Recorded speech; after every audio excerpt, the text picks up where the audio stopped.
ওই যে অবশ করে রাখছে। আমার এই মালুই যদি ফেটে যায় অবশ্যই অপারেশন করা লাগবে না ভাই? তাহলে এই লোকাল ইঞ্জেকশন করে নিচে আর উপরে। আমার চোখ আমার জ্ঞান ঠিকই আছে, আমি দেখতেছি চামড়া কাটতেছে, আমার কোনো লাগতেছে না। বাপরে কি কথা রে!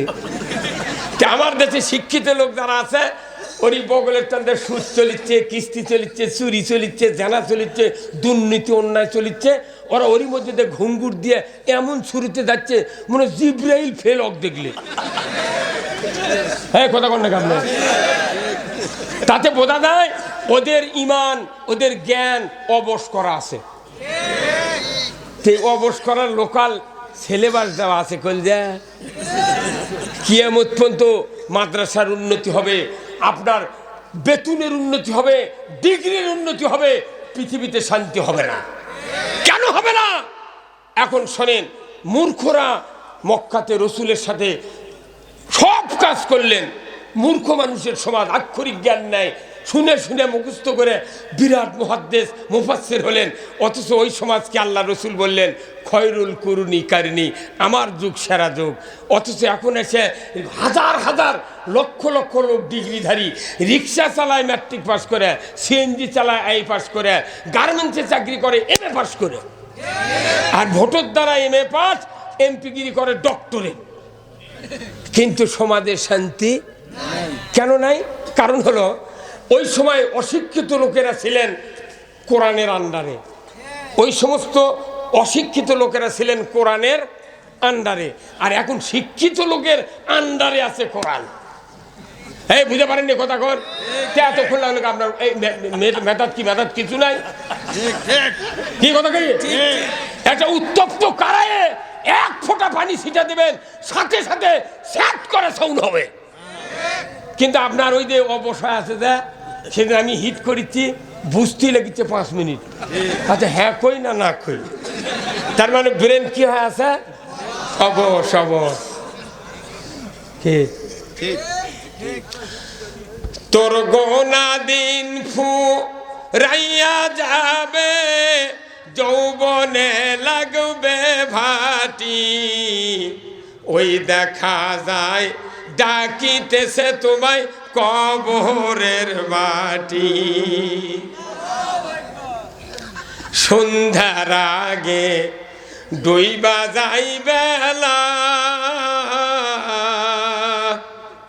এক পলকে ভেঙ্গে যাবে তোমার রঙ্গেরি মেলা।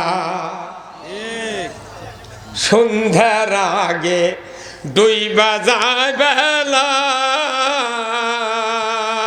এক পলকে ভেঙ্গে যাবে তোমার রঙ্গেরি মেলা।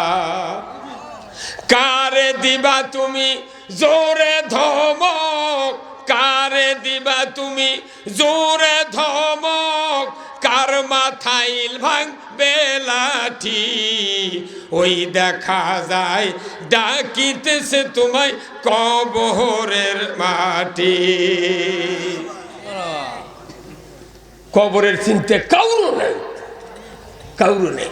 আমরা এক দিশাহারা জগতের ভেতর ডুবে আছি, মনে করছি এই নো চিন্তা ডু ফুর্তি, মাইট ইজ রাইট, যা পারো করো, ধরে ধরে মারো। আমি আপনাদেরকে যে কথাগুলি এতক্ষণ বললাম ব্রেন একটু ওয়াশ করার জন্য, কারণ আপনার ব্রেনে প্রায় মেমোরি ফুল হয়ে আছে। এই কিছু ডিলেট না করলে তো আমি আমার কথাটা ঢুকাতে পারবো না। সেদিন অনেক ফাঁকা করে নিছি, যে চিন্তা দিছি বালসের যে আমার কথা মনে করা লাগবে, যে যুক্তিবাদী কোনো কি। এখন আসেন আসল রাস্তাটা, এখন আমি যাব, কি শুনবেন তো?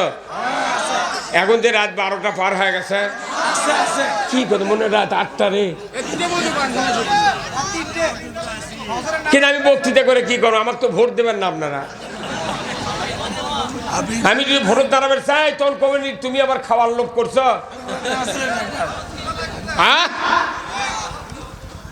আমাদের একটু সাহসের অভাব। যারা জনপ্রতিনিধি এনারা আল্লাহর পক্ষ থেকে একটা বড় নিয়ামত, কিন্তু আমাদের কারণে তাদেরকে আমরা সচেতন করতে পারছি না। আপনার যখন আপনাদের কাছে ভোট চায় তখন যদি আমরা সবাই বলতে পারতাম ভাই আপনার ভোট দেওয়াই হলো, আপনি কি ইসলাম বিজয় চান? যদি কয় আচ্ছা কালকে বলবো, তাহলে বলবেন, তাহলে আপনি কালই করবেন, কালই ভোট দেবেন যান। হ্যাঁ কতক্ষণ ঠিক, কিন্তু আপনি তো তা কর না, ভোট চাইনি করছে আপনি, এবার দেখেছি হয় বোধহয় দেবেন কি? হাই রে তেল মারা রে আল্লাহ, আহা হা।